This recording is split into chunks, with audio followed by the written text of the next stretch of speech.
Good evening, everyone. Are we ready to get started? Awesome. Welcome to the Fayetteville Public Library. My name is Rachel Bright, and I'm a librarian in our Adult Services Department. Thank you to everyone who's here tonight, and thank you to everyone watching our live stream. As always, we have program evaluations in the back of the room. If you don't mind to take a minute to fill those out before you leave this evening, that helps us bring more great programs like this one in the future. The library is pleased to host tonight's racial equity training with Robin Rue Simmons of First Repair, presented by the Zacchaeus Foundation. So please join me in welcoming our speaker.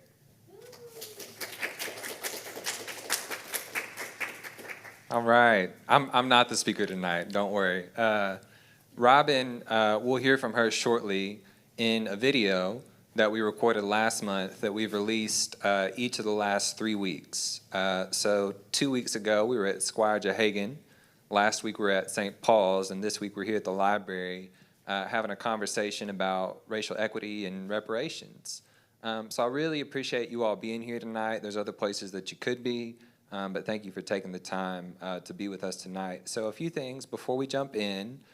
You've received a number of handouts. There's a history of racial injustice calendar.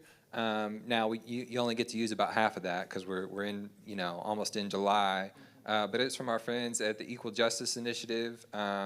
So that's a great resource. There's also some resources in the back, both from the library and from our friends at Pearls. Grace is here with books that you can buy. Many of those books are available to borrow here at the library. Those books are special because they're written by people who have been here at the library as a part of our Word podcast and event series.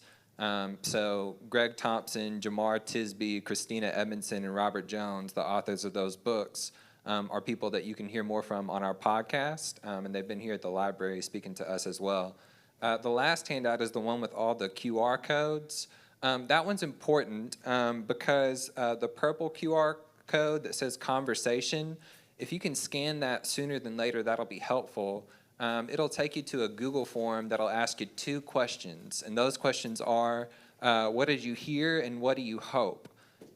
So what we're going to do tonight is really very simple. We're going to watch a 30-minute video, a conversation between myself, Robin Rue Simmons, and a couple other folks from Evanston, Illinois. And then we're going to talk amongst ourselves about what we heard and what we hope. But if you scan that QR code now, as you're watching the video, you can take some notes, and then that'll help us. And I failed to mention, I'm a board member of the Zacchaeus Foundation. We want to know what you heard and what you hope, right? So if you can record those thoughts in that Google form, that'll be helpful to us. Yeah, Betty? Yes. In fact, Betty, I'm going to pick on you. If you don't have one, if you'll raise your hand, Betty can pass it out to you. It'll be on the slideshow, too, at the end, so you'll see it again. But if you're like me and you have a thought, you might forget it quickly. So you might want to jot that down sooner than later, okay? All right. Y'all give me just 1 minute and we'll get started, okay?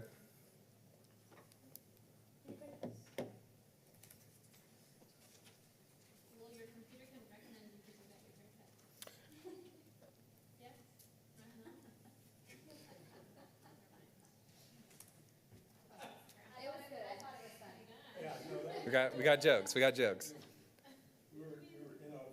All right.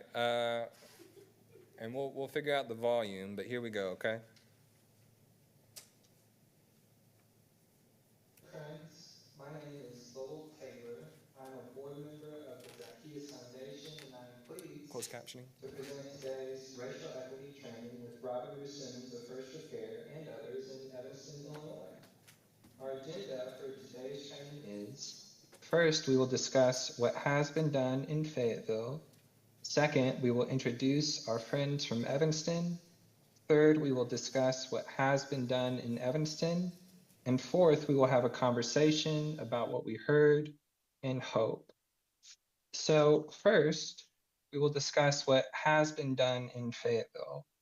We have been working for racial equity and reparations, but what do I mean when I say that? When I say equity, I mean fairness. And when I say reparations, I mean returning what has been stolen.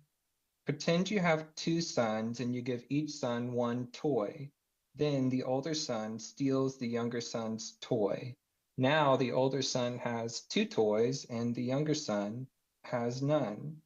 The older son has behaved inequitably or unfairly by stealing from the younger son. So you invite him to behave equitably or fairly by repairing or returning what has been stolen. So when I say that we have been working for racial equity and reparations, I mean that white people have behaved inequitably or unfairly by stealing from Black people. So we are inviting white people to behave equitably or fairly by repairing or returning what has been stolen. We have been working for church-based reparations. We started a nonprofit called the Zacchaeus Foundation, opened a fund at Arkansas Community Foundation, and invited white people and churches to invest. White people and churches have invested $50,000 in the fund. Our goal is to raise $100,000 from white people and churches in 2025 and to invest $50,000 in Black-led nonprofits in 2026. We will raise and invest more money later. And we have been working for state-based reparations. We worked with City Council to pass a resolution sending leaders from city government to 3 first repair trainings in 2025 to learn with other leaders how to repair harm done to African Americans in Fayetteville by writing a racial equity plan. Our goal is to inspire in June by describing what has been done in Evanston, train in September by prescribing what will be done in Fayetteville, and connect in December by gathering with people working for reparations in other places at First Repair's annual event. Now we will introduce our friends from Evanston first by watching a short video.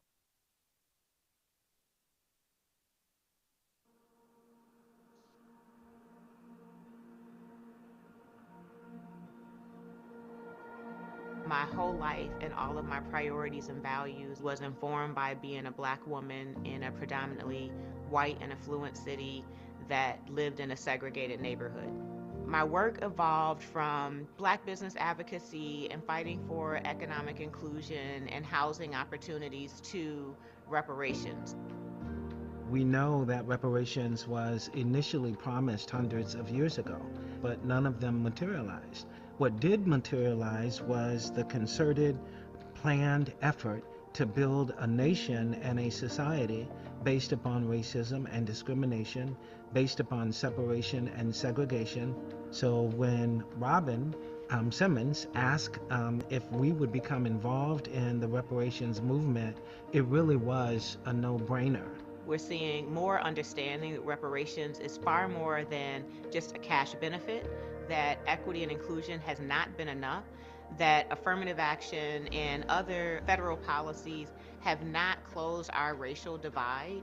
Housing was the most consistent and most in-demand form of repair from our community, and that's what led with our priorities in the city of Evanston. Being a real estate agent, I can see the differences in value of the homes that are in the previously red-lined zone versus that same house if you put it outside of there. You know, that whole generational wealth passed down just isn't there. And not just here in Evanston, that's like almost anywhere in the United States. It was like, what can we do to address this? I saw that the laws, the policies, institutional practices were intentionally anti-Black, and that we would have to have a policy that was just as targeted and intentional. Our laws are not set up to allow for racial repair. It became like a realistic problem for me to solve, really just trying to dig in to find reasons why it hasn't worked in the past in order to try and deconstruct that and figure out how we can make it work in the future. You hear people talk about redlining a lot. Well, here in Evanston, you actually had a city plan where the zoning map was explicitly laid out to try and disfavor certain types of housing in certain neighborhoods. which the type of housing tended to be lived in by people of color. There were lots of other examples, but that formed the evidence that we need to say, okay, we now want to repair these instances on the basis of race, because we know specifically that this harmed Black residents. Using a narrowly tailored framework for reparations is going to be most viable so that the redress or the repair is in direct correlation to the harm. By November of 2019, our city, Evanston, Illinois, had passed Resolution 126R19. It established our reparations committee, the fund, a $25,000 direct benefit that can be used to build wealth through home equity or some type of housing related measure.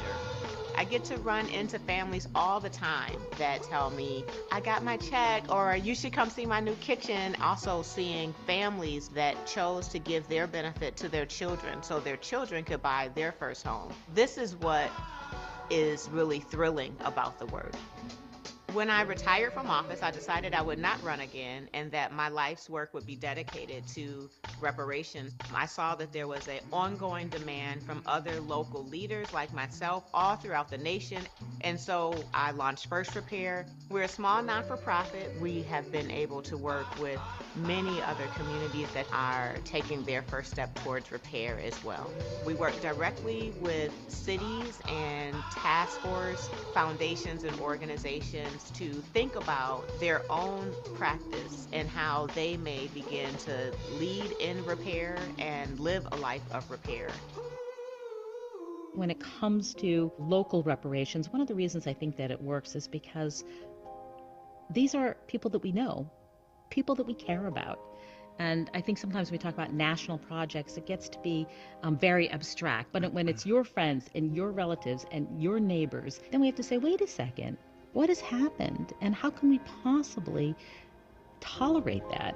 It is Black people who, for the first time, are receiving something that they thought they would never receive from any kind of system or any kind of structure. There is something very humane, and there's something very honest, and there's something very divine that has happened here. And when you get to that point, when you have communities that begin to have people begin to see beyond their own silo, you're working toward beloved community.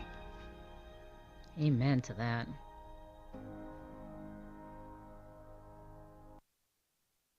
Amen indeed. Welcome, Robin, Reverend Neighbors, and Rabbi London. Thank you for being here today. Will you please share who you are and why you're here in the next 15 minutes or so? Who wants to go first? I'll go first. I'm Robin Ruth Simmons, and I am a former Fifth Ward Alderwoman in Evanston, Illinois. I'm the founder and executive director of First Repair, and I am a friend to Lowell and the others in Fayetteville. That's why I'm here with my colleagues from Evanston. And I'll pass it on to Rabbi London. I'm Rabbi Andrea London. I have served as the rabbi at Beth Emet, the Free Synagogue in Evanston, Illinois for the last 25 years. And I am here with Robin Ruth Simmons and Reverend Michael Neighbors, who are my friends and my inspirations in justice work. Thank you. And I am Michael Neighbors, and I serve as pastor of Second Baptist Church in Evanston, a nearly 143-year-old house of worship in the community that has served the African American community specifically throughout the years, and also the wider community as well. And I am here because of being a firm advocate for all things social justice, but particularly as it relates to African American people and their continued battle against racism, both in the city of Evanston, in the state, in the nation, and in the world. The commitment is to end racism, and the best way to do that is to follow Robin Ruth Simmons and her leadership in creating reparations at the local level. Well, thank you all for those introductions. I'm honored to know you three and count you my friends. We heard some of your stories, some of your journeys in the video that we just watched, but could I ask any of you to elaborate perhaps on your personal stories or journeys to racial repair? Anything that you care to expand on relative to that question? Well, man, listen, I listened to that video and looked at it, and none of us can do any better than that. I mean, we were clicking on all nines when that video was taken. But I'll take a crack at it and say that for me, my journey through pastoral ministry led me to Michigan, to New Jersey, to Pennsylvania, and back to Michigan, and finally here in Illinois.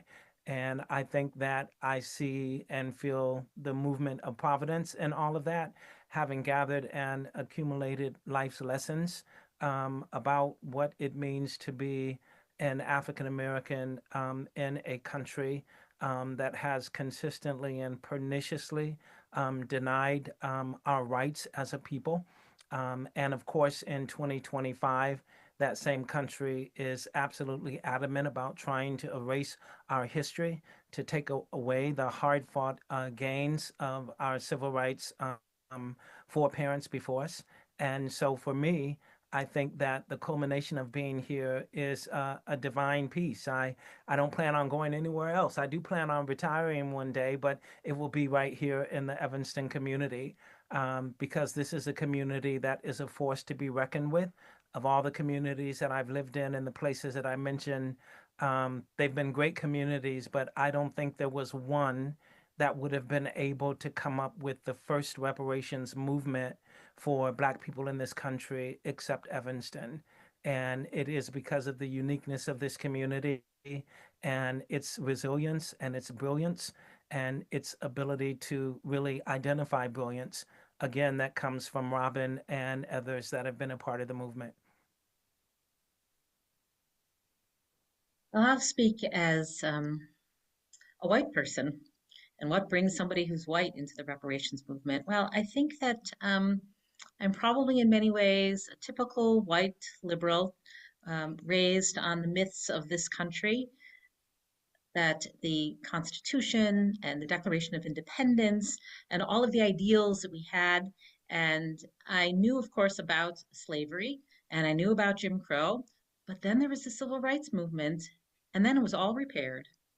Well, that was a history that I had learned growing up. And when I moved to Evanston in 2000, it's a town that we call Heavenston, or some people call it that. And people often act like Evanston is heaven on earth because we have this wonderful racial mix and everybody gets along great in Evanston and we are such a model, yada, yada, yada. And then there was the reality of what I saw when I got here, and that was the ongoing discrimination. Robin speaks about what was happening in housing and in other areas, and that was well documented.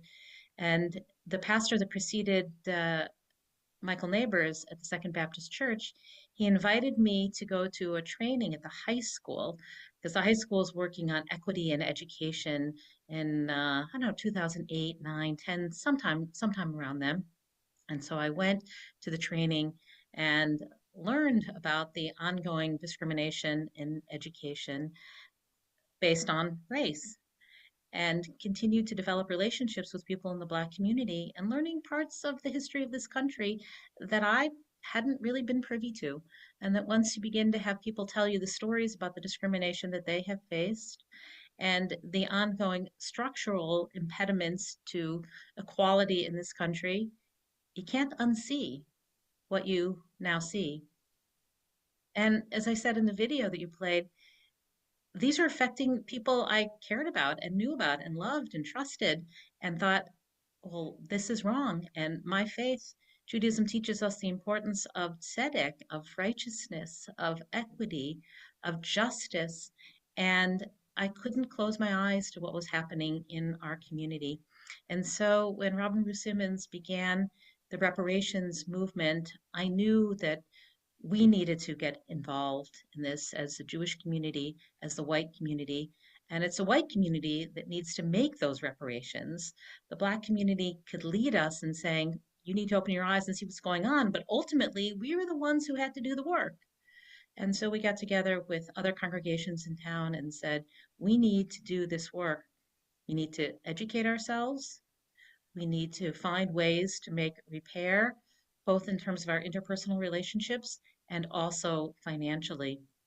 And so, as a religious community, primarily white congregations, we got together and said, we are going to raise money for reparations.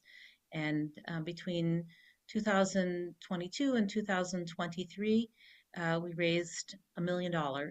And we're continuing that work because we believe that we have a responsibility to create a more just and equitable society and understand that even here in our own little Heavenston, we have a ways to go and we need to work to do that. Thank you, Rabbi London. Robin, is there anything that you would add to what's been said? Not much to add. I just am so proud of my community. Rabbi London said it so casually that unsolicited and completely proactive, the community raised $1 million to see their commitment and compliment to what the city of Evanston was doing is incredible. And then I'll just say a combination of both what Dr. Neighbors and Rabbi London said, that in my role as alderwoman, Rabbi London mentioned the myth of this country, the myth of Evanston was in my face. I was hearing now more so than ever on the Black lived experience in Evanston. And I knew it because I lived in a segregated part of town, but now I'm hearing complete desperation in accessing housing and income and healthcare and education and so on. An exodus of the friends and families that I grew up with was happening, and the data and our racial segregation told the story. So that's what led me to call the question. And then I'll also add what Dr. Neighbor said, just I feel divinely called to the work. This work is not new. We've been fighting for hundreds of years in various ways. The more I learn about reparations, the more I learned that even concurrently to our work in Evanston, there was work happening in New York State and Illinois State and Chicago and all across the world, very similar to what we were attempting here. But it was assigned to Evanston. And I think it was assigned because we are Heavenston. And I wanted to hold Heavenston accountable to who we said we are and called the question, and they responded. And so the work continues. Excellent, excellent. Well, that's a good transition. Let me share my screen. Okay. So now that we know who you all are, let's talk about what you all have done with others in Evanston. So I'll share from my perspective briefly, and then I'll ask you all to share. So you all have been working for state-based reparations. Robin worked with City Council to pass resolutions creating a reparations committee, commissioning a harm report, and committing $20 million to reparations. Harm is being acknowledged and redressed by giving $25,000 to eligible Black people in Evanston. In other words, $20 million is moving from the city through a reparations committee to Black people. And you all have been working for church-based reparations. Robin, Reverend Neighbors, and others started a nonprofit called Reparations Stakeholder Authority of Evanston, opened a fund at Evanston Community Foundation, and invited churches to invest. And as has been mentioned, churches have invested $1 million in the fund. In other words, $1 million is moving from churches through our SAE and ECF to Black people. So I'd like you all to share from your perspective. I'd like to know, is Evanston evidence that local church and state-based reparations are possible? And is Evanston an example for Fayetteville? Is this a discussion for us or just? It is. Yeah, I'd Oh, love to hear from y'all's perspective for our abs- audience. What do you think? I have an opinion as to the answers to these questions, but I'd love to hear from your perspective. In what ways is Evanston evidence that reparations are possible?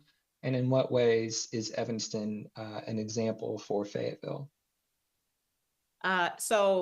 There's no doubt that Evanston is evidence of the possibilities because in 2019 there was Evanston, and now we really are losing count. There's over 100 localities that have begun their process. Even cities that we thought would be far more challenging. Only this Monday did Decatur, Georgia, actually pass a very moving reparations resolution. And so it's happening all across the United States. So the proof of concept is there, it's been satisfied, and other communities are doing their own hard work to develop resolutions and remedies appropriate for the conditions in their own community. I will concur with that, Robin. I certainly believe that the facts are all in, with Evanston being the very first funded reparations program for Black people, and now so many dozens and dozens all over the place. I think that the entire country, those folks who are focused on a positive view about reparations, are definitely looking at Evanston as the epicenter, and that's a good thing. I mean, we take pride in that. It's not a kind of pride that is a dangerous or self-serving pride, but I think, as Robin said a little while ago, it just happened to fall upon Evanston when so much was happening with regard to reparations around the country at the same time. And so we view that as something to be proud of. But I think Robin would be the first to tell you, and the rabbi as well, we also receive some sense of responsibility with that as well. And with that responsibility, like all responsibilities, comes a kind of burden. You know, your burden, right? I think it was Shakespeare who wrote, "Heavy is the heart whose head wears the crown," in King Lear. So it's not that we're wearing a crown, but we're the first. And as a result, then I think that we have to make sure that what is happening in a way that was intended, that people are actually benefiting from the funding that is going toward them, that lives are being changed, that the creation of generational wealth is occurring even in a small way. Let's not, get it twisted. $25,000 cannot make up for the hundreds of thousands and probably millions of dollars that people have suffered from generation to generation, but it is a start. And so, yeah, I think we're a fine example of what reparations is capable of doing in communities and towns everywhere, if they are able to sit down at the table of brotherhood and sisterhood. That's the biggest challenge. How can Fayetteville get everybody to sit down at the table of brotherhood and sisterhood and hash out their differences and say, this is what we can do and this is what we must do? I also think that Robin Bruce Simmons approached reparations with great spirit and faith in God. And her leadership, which brings that kind of spirit, has, I think, energized all of us to bring that spirit as well. And that we feel like God is moving here, that we are feeling like this is a holy project that we are working on, that God teaches us that we have to work towards equity, that this is the world that God wants, and the compassion and caring. And that is why it has been so powerful here. And I think this is why the churches and synagogues and other religious institutions have come together here in Evanston, because we feel called in a divine way to do this work. And when we reached out to our communities to ask them to donate, I have to tell you, it was not that heavy a lift. And fundraising is never an easy thing to do. So if it's not a heavy lift, something has to be going on here. And I think it was this sense of mission and calling and duty and God's presence behind what we were doing here.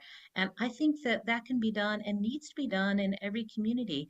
I feel like we're living in a time of great meanness and greed and scarcity, but religious communities teach the opposite, that there is enough, but there is only enough if we share it with each other and if we take responsibility for the things that we have done wrong and we repair. In the Jewish tradition, we spend our entire High Holy Day season repairing what we have done wrong the previous year. The most number of people come to synagogue for what message? To do what we call tshuva, to look back over the year that has transpired, to ask for apology, but it's more than just asking for apology. It's also righting what we have done wrong.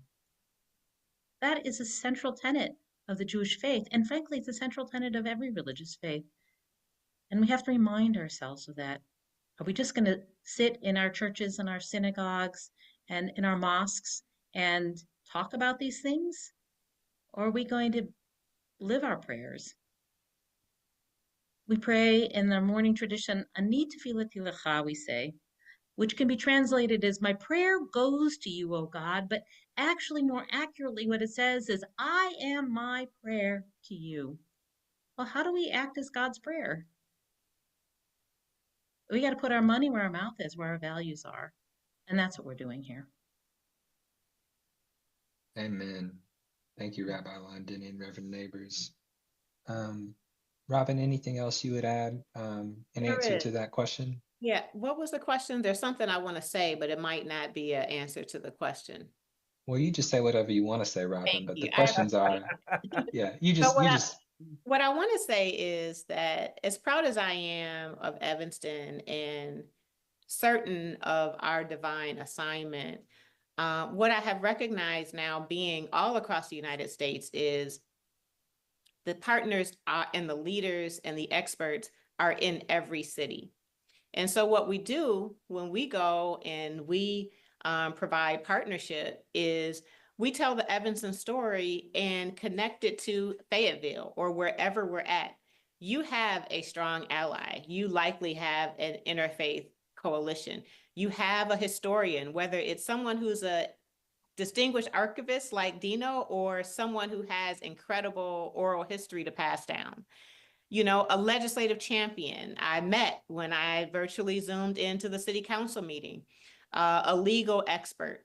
So what we are hoping is that you see yourself in Evanston, that Fayetteville sees the possibility and all of the partners that are surely in your community to advance this work appropriate for your own community.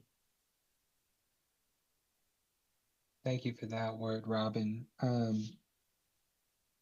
Yeah, I think as we start to conclude today's conversation, the primary purpose of today's conversation, training number 1 of 3, as I mentioned previously, is to inspire people in Fayetteville by describing primarily what has been done in Evanston, to tell that story, which is evidence that local reparations are possible. We'll spend more time in September training, prescribing what will be done in Fayetteville. But in terms of inspiring people and encouraging people here in Fayetteville in what, as Rabbi London alluded to, are for many discouraging times, are there any words of encouragement that the 3 of you would like to share in closing for people in Fayetteville at this time?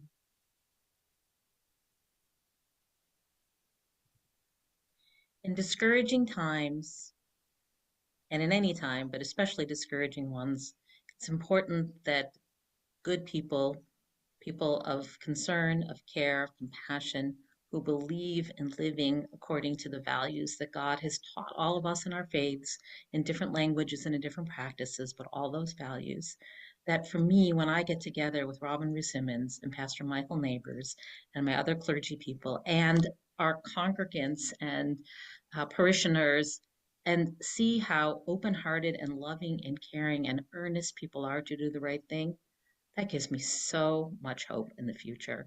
And we have to build hope, not just by hoping and praying in our own little institutions, but by actually being out there and doing and creating the relationships and living the values.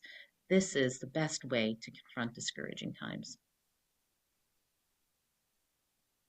Yeah, I certainly echo that sentiment, Rabbi. And I would say just three things to that piece, Lowell, in terms of trying to offer encouragement during these difficult times. Frederick Douglass is credited with saying, where there is no struggle, there is no progress. And so it is just natural that when we evolve and grow and move from one strata or level to the other, moving higher and higher, that there's going to be some struggle in that. And Dr. Martin Luther King Jr. said that we are all inextricably bound together in a mutual web of interdependence. I cannot be everything God intended for me to be unless you are everything that God intended for you to be. So we're in all of that together, which is very important. And I think the final thing that I would say is just the urgency. Don't be afraid of the fact that something has to be done, and don't put it off for tomorrow or next week. The urgency demands that something be done right away and right now. And I think that's those are three mantras that I think that we've managed to really adopt very well in Evanston. I'm going to pick up where Dr. Neighbors left off, and second, leading in the fierce urgency of now. Also recognizing that reparations is a process. It's not a transaction. Don't get paralyzed in the exact proposal or the exact dollar amount. It is a protracted process, part of a continuum. We're building on centuries of work, and we will leave this work to our children. Unfortunately, reparations is a verb also, so make sure that you move beyond apology in the conversation and concept and who's the smartest one to articulate the case and all of that, and do something. And that is my encouragement, that it is possible. You've seen many other communities set new precedents that could be applicable to Fayetteville. You can set your own precedent. Remember to be informed by the Black community in prescribing redress. Remember to also lead with urgency and righteousness. There's a legal case. There is a moral case. These two clergy here has showed us in every scripture within our community that there is a scriptural foundation for redress and reconciliation as well. So be encouraged and do something now. Yes, and amen. Well, thank you three for being my friends, our teachers, and for being with us today. We look forward to being with you all again at training number 2 in September. That concludes this part of today's training. Now we will transition to conversation and conclusion.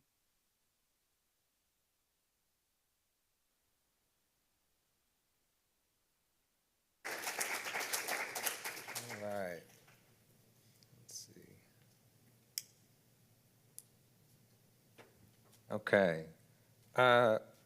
Thank you all again for being here tonight. I'm encouraged. You got a question, Bob? I do. Yeah? I want to ask you before we get going, because I Okay. took notes under the purple thing that you're putting up there now. Yeah. And I don't want to lose them. Do I go ahead and submit? Sure.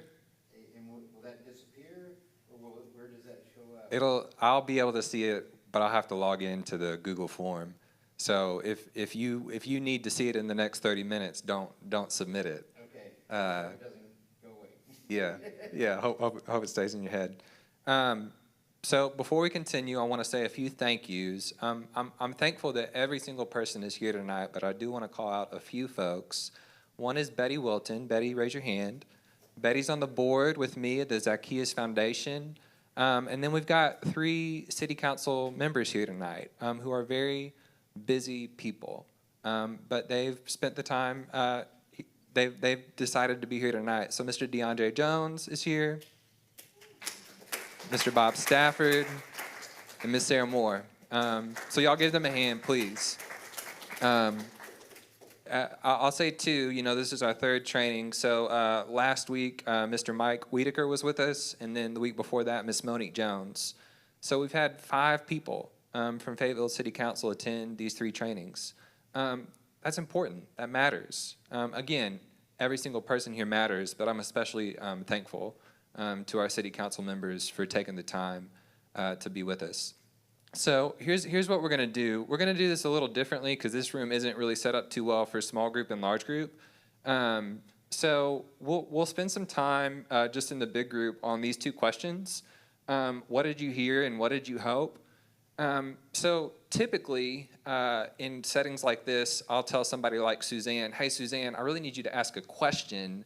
I'm not interested in a comment, right? Like a question ends with a question mark, right? But tonight's a little bit different. I want comments from you guys. And so what did you hear is really about what you heard is happening in Evanston, right? So I'm really interested in you all sharing with the group, hey, I heard Robin Rue Simmons say X. I heard Reverend Michael Neighbors say Y. I heard Rabbi Andrew London say Z, right? So what did you hear has happened in Evanston? And then what do we hope is about Fayetteville, right?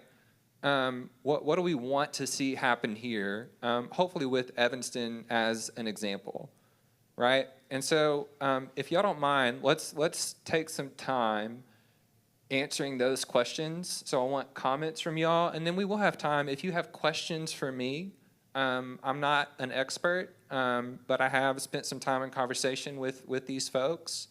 I've been to Evanston, as has Sarah, last year, and I'll go back this year. So I may be able to answer a question if you have one. We'll also pass the mic so that people who are on the live stream can hear you. If you will, just say your name. You don't have to tell us anything about yourself, but just state your name and tell us either what you heard or what you hope, and we'll just see how much folks have to say. Any brave volunteers? Anybody want to go first? Yeah. I do, because Come on, Bob. much of a voice left, and it's getting worse. And I want to say what I heard while I could still say it. Yeah. And I didn't like quote directly or assign who I heard it from, but reparations were promised for over 100 years but never delivered. Redlining excludes black businesses and residents from the economic benefits and opportunities available to white citizens. Investments in black businesses and communities lifts people up and out of generational economic inequities. The battle against racism continues. Our system has consistently left black people out and is actively trying to erase the hard truths of our racist history, also erasing the successes and positive histories of black peoples and cultures. When you face the realities, you can't unsee what you see. You can't close your eyes to injustice. We are the ones that have to do the work. Even in places that outwardly appear with equity, there are still problems under the surface. The myth of the country and communities is in our face, in housing and healthcare, in economic opportunity and onward. Evanston created a system of reparations that is committed to redressing racial inequality. Over 100 localities have started to follow suit. The facts are in.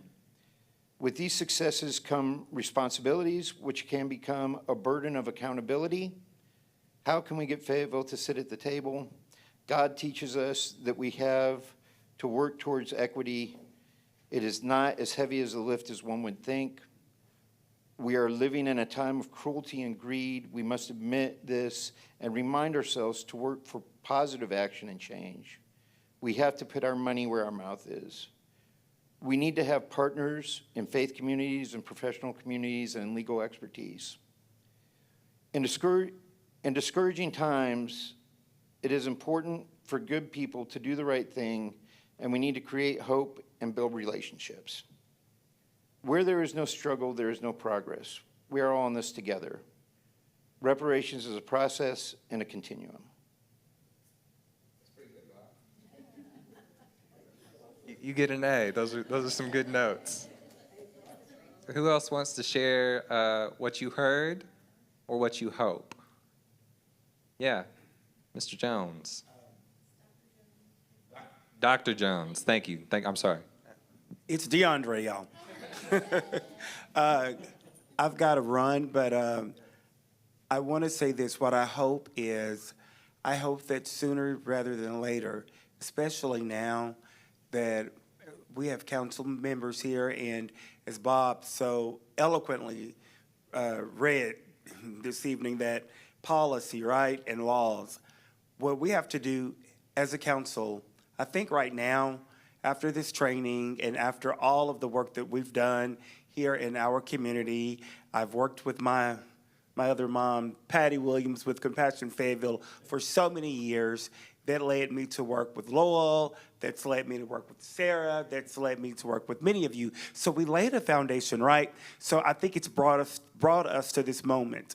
And so right now, I think that it's time that the ball is in our court as it relates to policy and legislation. And Robin mentioned that. She said that on that phone call that she had, I believe back last year at the council meeting, she sat in on. She had the opportunity to listen and to advise us, and she was able to develop a relationship with us, and we were able to do the same thing with her. So with all of that being said, right, I think that this is the perfect time, considering what's going on in our state, in our nation, and unfortunately in our region. The ball is in our court. I encourage my fellow colleagues on the city council and the Fayetteville voters to help us push this beyond the finish line, and reparations will become a reality here in Fayetteville. That's my hope. Thank you. Who's next? What do you hear? What do you hope? Mark. Yeah, Mark Weber, I heard there's enough. We have to share.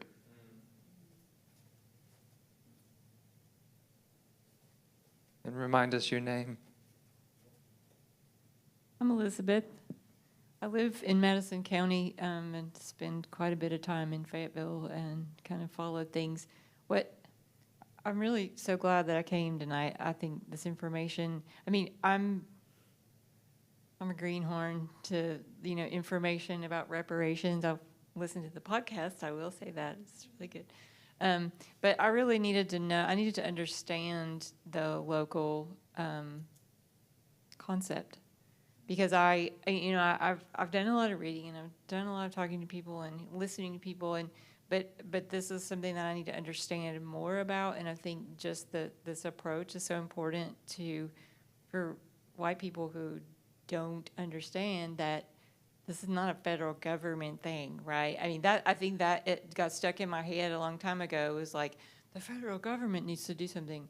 Well, not now, obviously, but and then I would be like, oh my God, even back then, they're not going to do anything. So, just having the concept and listening to the three of those folks talk, and then bringing that to a local understanding for me in my own mind, that this is totally doable. It makes it in my own mind doable, and I think for people like me who need to learn more, about what it means. I know that it's right, and I know, but the technicalities of how it could work is what I just didn't have my head around. And so I think that having that knowledge, not knowledge, but just that introduction to, hey, this is, I'm in, right? I already was in, but now I can see this is totally doable. And I just love to see the example and be able to listen and learn about this. So thank you very much. Thank you, Elizabeth. John, you're next. I did want to, you mentioned the podcast. I know we had a couple folks come in late. The audio from the video is on the podcast. And you can get to the podcast from our website, thezacchaeusfoundation.org, or KUAF's website, or really anywhere you get podcasts. Also, if you leave here tonight and you want to share what you heard and saw, the podcast is a way to share tonight's content with other folks. Okay, so I just wanted to. Yeah. You've heard it. You've heard it before. Yeah. Yeah, I think what I heard was a group of people who were willing to admit the reality of an ongoing generational problem that doesn't lend itself to any easy or immediate solution, but willing to invest substantially in working towards that solution, knowing that they wouldn't get there on their own.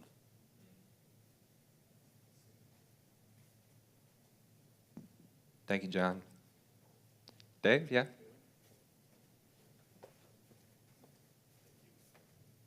All right, my name's Dave McMath. I appreciate the city council members' positive, enthusiastic comments. I want something a little more downbeat. What I heard was that our governments are not, our laws are not set up to address racial issues. That's a difficulty that we have. And I also heard, I've heard this 4 times now, and this is the first time I noticed this comment, the myth of Evanston. Robin talked about having to overcome the myth of Evanston in order to get the reparations process through. And I really thought there's a myth of Fayetteville as well that is going to be extremely painful to overcome. So in order to understand the need, you'll have to, people, the city, citizens will have to admit that the city of Fayetteville has done something that needs repair. And maybe not even in this generation, right? And I highly recommend the Red Reparations book to help understand the need, the moral responsibility to give reparations for things that are not directly your fault, that we as a society owe these things. And that's not a simple thing to explain at all. Yeah.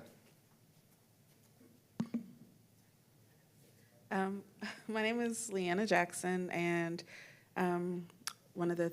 there's a lot that stuck out, but one of the things was the idea on if we were going to talk about it or if we were going to actually live it out, because we could sit in a room and talk about it all day long, but unless someone makes the decision to actually get up, do it, like put into action, then it's kind of, we're just talking. So make sure that we're not talking, and just how interdependent we really are on each other, and just understanding the idea that when we do build a whole minority culture up, like it's building our nation up as a whole too, kind of like we're only as strong as our weakest link kind of thing. And just remembering again that reparations is a process, that it's not gonna happen overnight. And it is more than one conversation. It's kind of like taking up your cross daily. Like you gotta make the decision to do it full out. So. Thank you, Leanna. James and then DeAndre. I'm James. What I heard were 2 things. One, don't let the size of the problem intimidate us. And 2, don't fall into analysis paralysis to where we're trying to find the perfect solution when a good one will just do just fine. Thank you, James. DeAndre? I'm going to say this, and then I've got to leave, I promise. This is a conversation that requires 2 different audiences. Tonight, the majority of the people in this room are white. So there's going to be a different perspective. But I guarantee you, if this room was full of African Americans, the responses will be different because we've been directly impacted. So we talk about waiting, right? Generations to come. We are so close now. And if we wait, if we keep waiting, well, we're not ready yet. Imagine if Evanston would have said that. Remember, the demographics of Evans was very similar to Fayetteville. It's a university town. And when I watched that back last year, I vividly recall some of the very same conversations of people doubting if we're ready. What did they achieve? We think about the presidency of Barack Obama. The nation thought they would never see an African-American president. And what did we see? Not one, but 2 terms. I think that it's very wise of us we have to consider, of course, the possibility of doubt, but doubt it can't lead us, y'all. We have too many people in our community.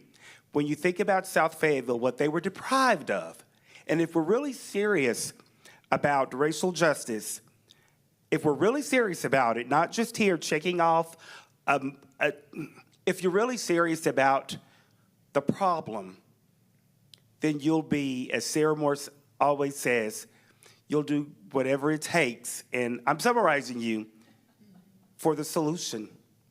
Brave and progressive things.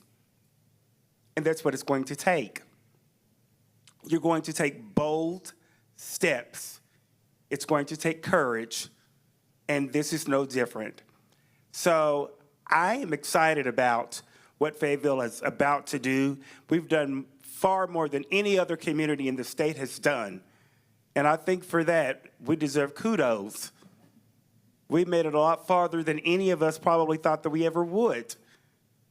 And I believe that with more education, but not only that, with courage and resilience, we can do so much more, including some form of reparations. Thank you.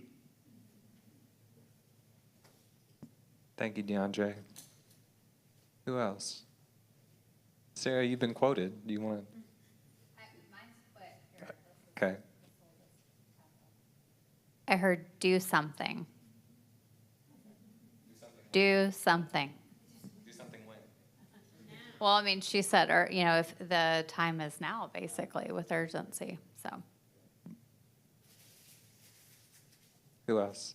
Patty. So I'm Patty, and I wrote down there's a legal case, there's a moral case, and there's a scriptural case. And that's the first time I've heard it described that way. So I heard that, but I also witnessed the Jewish rabbi. And I was happy to see that. And so what I hope for is that some way we can get all the church community involved. How to do that, I don't know. I don't know of our Jewish community really being engaged, like St. Paul's Episcopal Church is, et cetera. But whatever we can do to get bodies of people bringing this to their congregation even. So that's what I hope for, is that we really, really, really, really get groups of people as well as individuals. Thank you, Patty. Who else? Betty?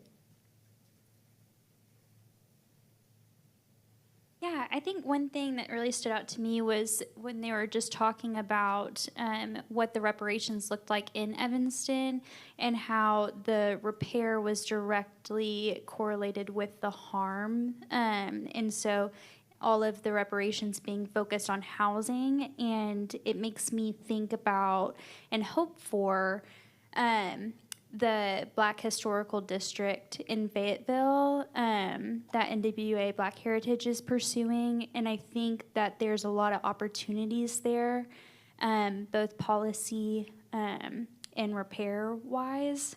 But that really stood out to me.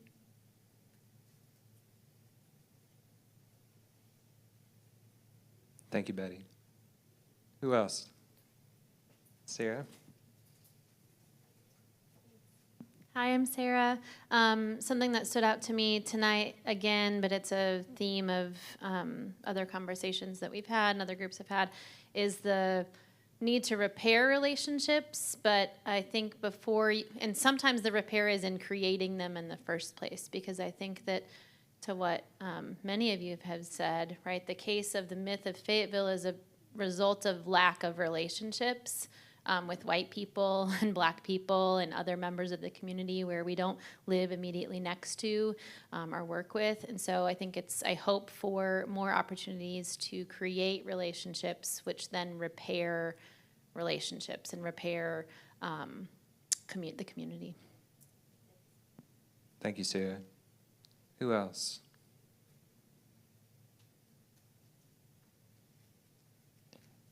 Anything you heard, anything you hope?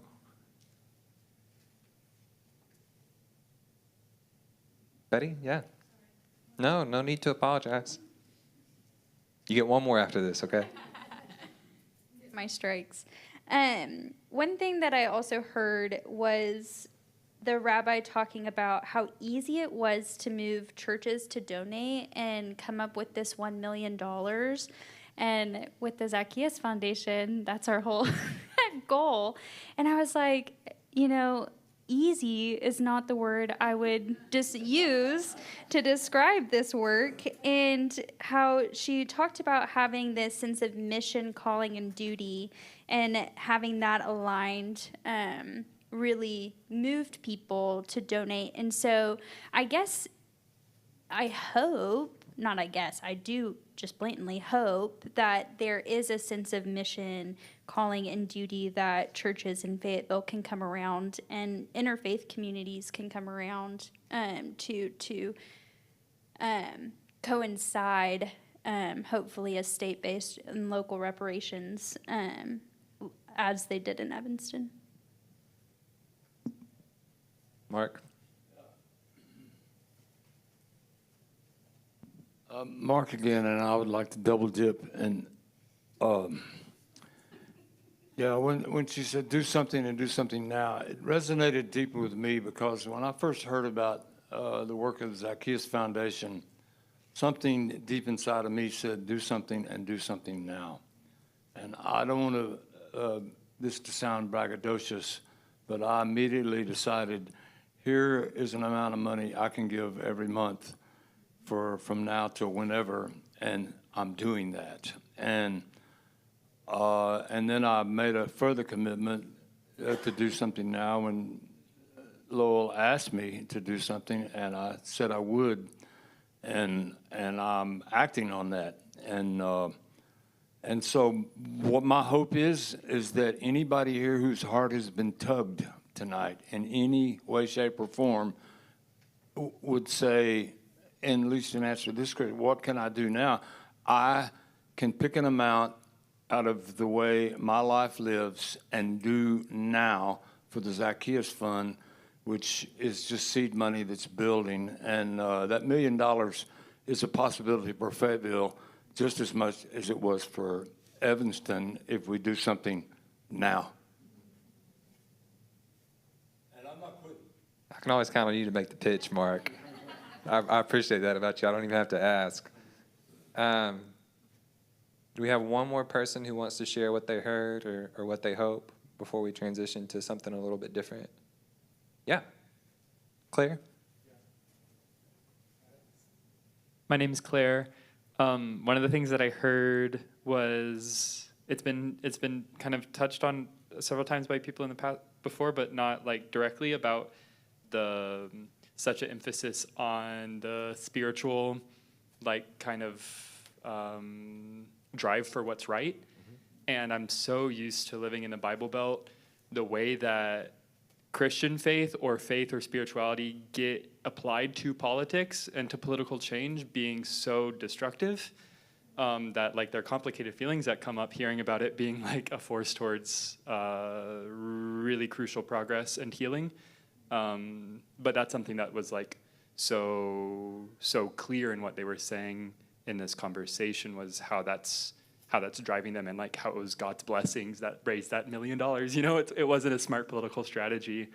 Yeah.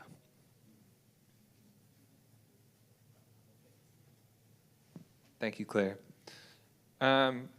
So I told y'all we get out of here by 7:30, and the library told me we gotta get out of here at 7:30 so we're gonna do that.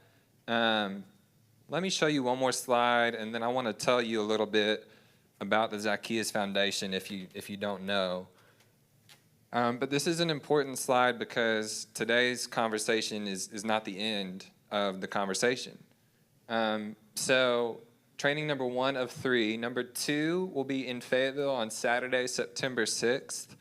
As good as it was to see Robin on video, I'm so excited, happy, and honored that she's going to be in Fayetteville on Saturday, September 6th.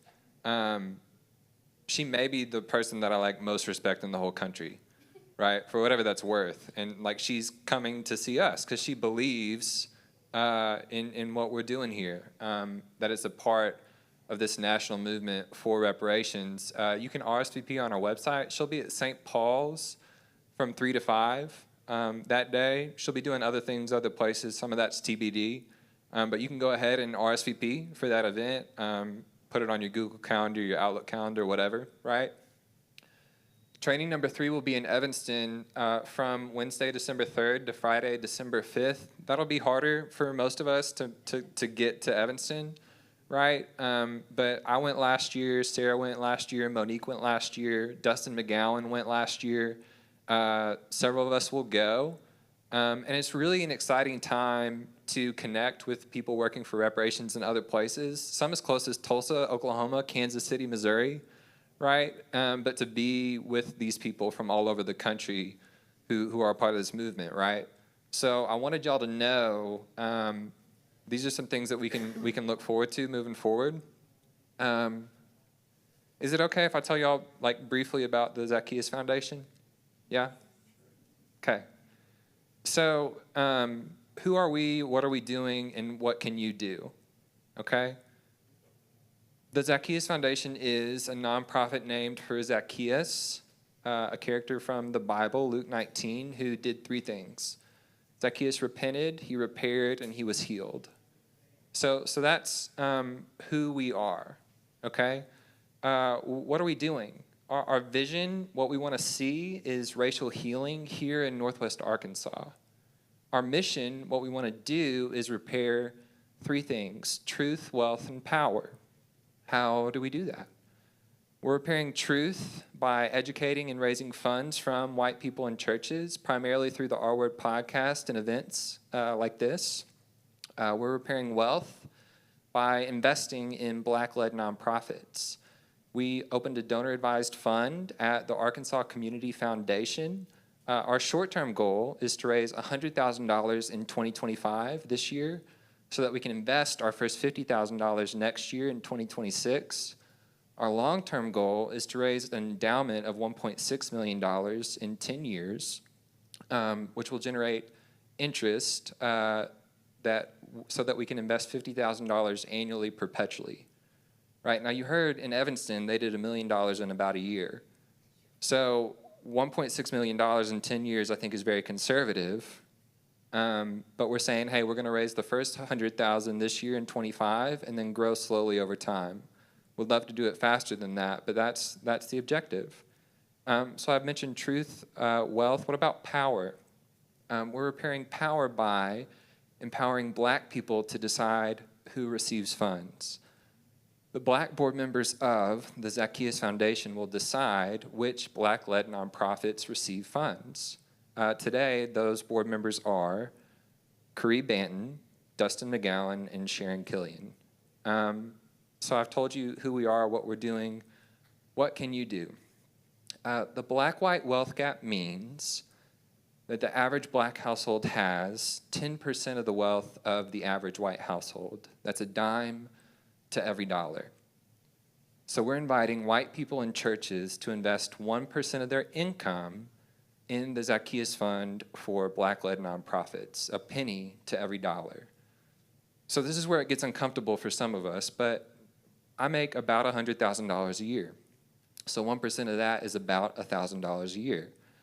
So I invest $100 a month in the Zacchaeus Fund for Black-led nonprofits. and invite you, if you're a white person, to make a donation, one time or recurring, in the Zacchaeus Fund for Black-led nonprofits. You can do that from our website, thezacchaeusfoundation.org. We're also inviting white churches. Patty mentioned the importance of organizations. I'm a member of St. Paul's Church. Our 25 income is $1.5 million. Last week I messed it up. I said it was 15 million, and Evan quickly corrected me. So it's $1.5 million. 1% of that is $15,000. St. Paul's Church has written a check for $15,000 to the Zacchaeus Fund for Black-led nonprofits. Today we have about $60,000 in the Zacchaeus Fund, so we've got 40 more to go to reach our goal this year in 2025. Okay? So, who we are, what we're doing, what you can do. Okay? It's 7:15. Here's what, if you have a burning question, I'll invite you to ask it. But the last couple things I want to say are, please do buy a book from our friends at Pearls. I've stopped buying books from Amazon. I only buy from Pearls, okay? You should only buy from Pearls. They're wonderful. So buy a book from them. There's also resources from the library. Please do fill out their feedback form as they've asked. And then thank y'all for being here tonight. Does anyone have a question they want to ask in closing? Bob? I want to make a comment. Every year we have at the town center, black-owned businesses come and present. Go there, make an effort to buy from black-owned businesses and support black-owned businesses. I was going to have a question about, some of these small businesses. I know this woman has a great little candle shop. I love her candles.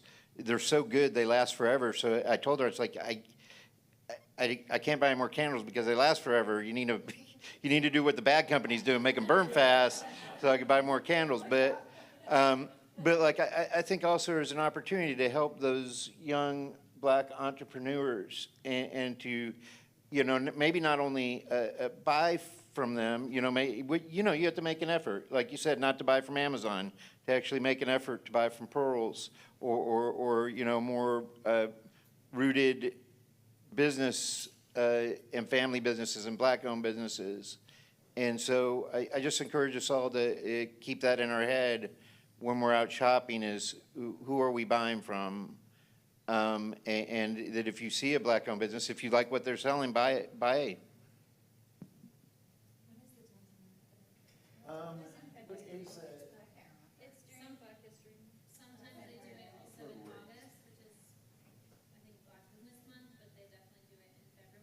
Yeah. I'd like to promote Jasmine Hudson presently, who's one of the Black-owned NWA. Just if you're just looking to have money bleed out of your the pockets tonight, Jasmine Hudson is one of the Black-owned NWA leaders, and she also is a co-owner or partner in Black Paper Party. It's a business that she owns and runs with a couple of other black women. And they actually have a Kiva loan ask out right now to continue funding their business.